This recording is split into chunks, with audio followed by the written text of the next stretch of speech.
When Manu Ginobili reflects on the odds of a kid from Argentina growing up to win 4 NBA titles and Olympic gold, he sounds in awe that is in fact the story of his athletic life. It's one in tens of millions, Ginobili said on Saturday after an official announcement on Saturday that he has now also been inducted into the Hall of Fame. The odds are very, very slim and it just happened to me. I don't know what happened, but I was the one. I happen to be an important part of two very iconic teams of those couple decades of both FIBA and with the NBA. Incredibly lucky and fortunate to be a part of those two. Ginobili, five-time All-Star Tim Hardaway and decorated former coach George Karl were the household NBA names in the 2022 class of inductees, announced Saturday from New Orleans at the site of the NCAA Final Four. Also selected this year were former WNBA champion and two-time college national champion Swin Cash, former NBA coach George Karl, longtime college coach Bob Huggins, WNBA champion and two-time Olympic gold medalist Lindsay Whalen, NCAA national championship coach and former WNBA coach of the year Marianne Stanley, and former NBA official Hugh Evans. The class will be enshrined into the Naismith Memorial Basketball Hall of Fame in Springfield, Massachusetts, on September 10.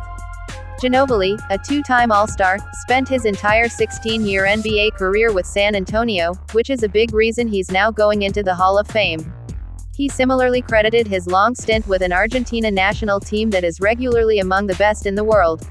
I was a part of two incredible teams. If it wasn't for being part of those two teams, I wouldn't be here, Ginobili said. It's not just about individual accomplishments. I never won a scoring championship, an MVP or even All-NBA first team. I'm here because of my surroundings, of the players I played with, of the coaches I was coached by, and the organizations. I know I've been very lucky. But Ginobili did leave his mark on the game in the way he employed lateral movement after picking up his dribble to get up shots in the paint.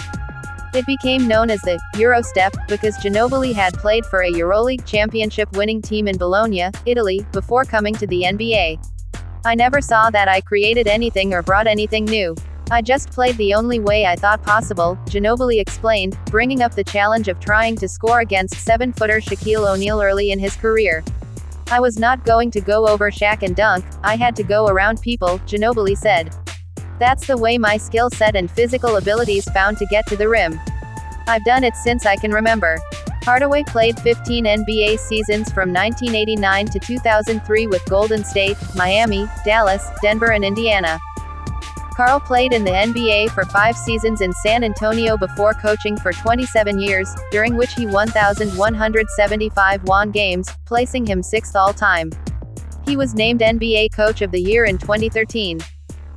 Huggins has more than 900 NCAA wins in a college coaching career that began in 1977 and is currently at West Virginia.